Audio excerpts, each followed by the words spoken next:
أنا كوسو حريقلني وان أقبلي waayo iyadu way iga dhiiranayd iyadu kalsooni waa jiraan dad hadal badan oo kalsooni leh oo meel walba afkooga ku dhacsanay marka iyadu dadkaas ay kamid ahayd wayna aqbashay wayna ka dhiiranayd waxay ii soo ogaatay inuu waxaasa lahayn inuu waxaasa lahayn xaafadan uu degan yahay iyo walibana magaciisa intaas loo soo ogaaday markay foontuuga ahayd waxa loo soo ogaaday inuu waxaasa una qabin oo single yahay wali oo walibana xaafada iyadu degan tahay inuu la degan yahay una iyo magaciisana waa loo soo ogaaday aad ayaan ugu farxay waayo markaa qof aad jeceshay intaba lagu soo ogaaday maanta akhbaar qofkii aad jeclayd lagaaga sheego aad baad u farxaysaa marka iyaduna markii intaa looga sheegay aad u farxday oo waxaan ku farxadeeda lama soo koobi karin waayo waxaan lahaa saaxiib adduunka oo dhan idhaafisay saaxiibteed marka intaa u sameysay aad ba u amaanaysaa oo markaad saaxiibka ama qofkaad ku dhow wax ku sameeyo aad baad u amaanaysaa ayo xataa kalsoonidii markii hore aad u sii qabtay baad sii laabaysaa run ahaantii jacayl aan u qabo ayaa sii siyaaday jacaylka u qabtayna aad buu sii siyaaday wiilkaas anoo sidii waxaan soo galnay foontreygi iyadoo sidiina wali waxay soo galeen foontreygi wali waxba uma sheegin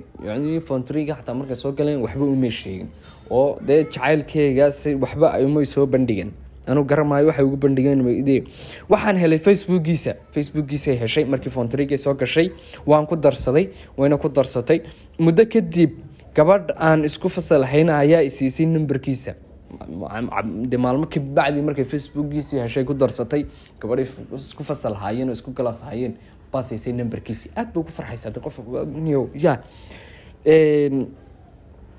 way ku darsatay marka halkaasay kala hadashay numberkiisa waxaan isku dayay inaan la hadlo waxaan isku dayay inaan la hadasho oo la xiriidho laakiin waan ka cabsaday inuu dugsiga sharaf xumo ee gasho diiday inuu dugsiga sharaf xumo u gasho oo la yiraahdo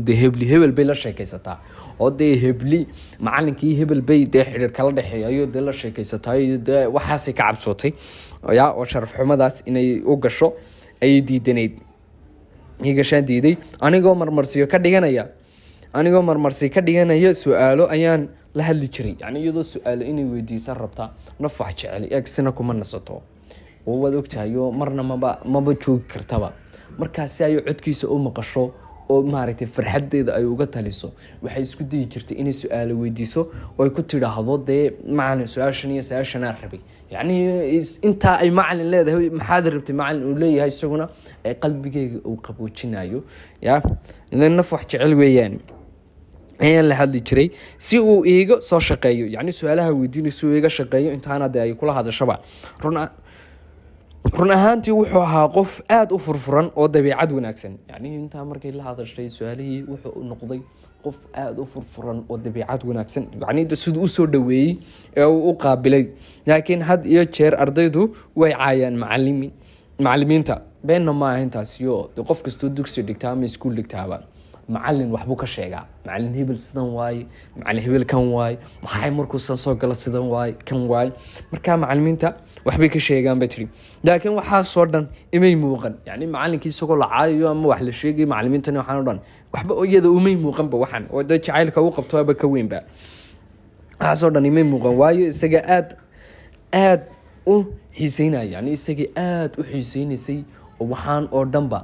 umay muuqanba noloshan ay dareemayso waxaanay ku jirtaaba umaba muuqdaanba marka nolol aad u daran bay dareemaysaa aad waxaan iyo ardayd waxaanay ka sheegayaanba aad uma dareemaya waan dhididnaybe marka xiiseynayay waxaan go-aansaday inaan jacaylkayga u sheegto waxay go-aansatay inay jacaylkayga u sheegato maalinkay foonfoorka ka baxdo maalinkan foonfoorka ka baxdo inay jacaylkayga u bandhigato u sheegato ayay go-aansatay ka baxo saaxiibtay ayaan u sheegay way aqbashay inaan maalinkaa aan u bandhigto bay saaxiibteed u sheegtay wayna ka aqbashay waayo taladeeda ayaan raaci jirtay oo saaxiibteeda waxay tidhaahdo ee usoo gaamisay qaadan jirtay markii aan gaadhnay foonfoorkii ayaan soo noqon jirnay duhurkii foonfoorkii markay gaadheen ba waxay soo noqon jireen duhurkii oo foonfoorka si casharo badan ay u helaan oo waqti dheeriya loogu lumiyo oo imtixaan weynaa sugaya ay markaa waqti dheeriya u bixin jireen oo duhurkii usoo laaban jireen waxaan fursad isku helnay inaan isbarano, yani fursad ba isku helnay in isaga isbartaan oo duhurka buu isna joogay. waan isbaranay run ahaantii wuxuu ahaa qof aad u furfuran oo dabeecad wanaagsan. mar labaad bay noogu soo celisay intaana oo aad u furfuran oo dabeecad wanaagsan, jecelna inuu dadka dhex galo, yani inuu qof walba la hadlo oo qosol badan oo kaftan badan oo sheeko badan oo de maaragtay aan marna de aan ka xiisa dhacaynin qofka inuu la sheekaysto kale buu ahaa dhexgalo. run ahaantii waxaan aad u jeclaystay mar un inaan ooridiisa noqdo, yani waxay ku hamiday oo aad u jeclaysatay inay xaaskiisa noqoto, ay u dhaxdo oo guri uu kasoo toosayo inay kasoo kacdo dee len qof wax jeceli ya sina kuma qoosto sina kuma haro ya. marka intaasay inay aad u xiiseynaysay ama u jeclaysanaysay mar un inay ooridiisa noqoto. markii aan arko qosolkiisa iyo farxadiisa aniga ayaaba iska farxa, yani isagoo meelaha ka qoslaya ama farxaya ama qof la hadlayo xataa iyadoon ogeyn wuxuu ka sheekeynay ama wuxuu ku qoslay ba iyadu iska farxaysi oo meelaha iska qoslaysay oo waxaan ku qalbiga uu qaboobay aragtidiisaasna markay aragto de meelaha qaar ay waxaan ku hori ya waad ogtahay qof wax jeceli de sina kuma haro sina kuma joogo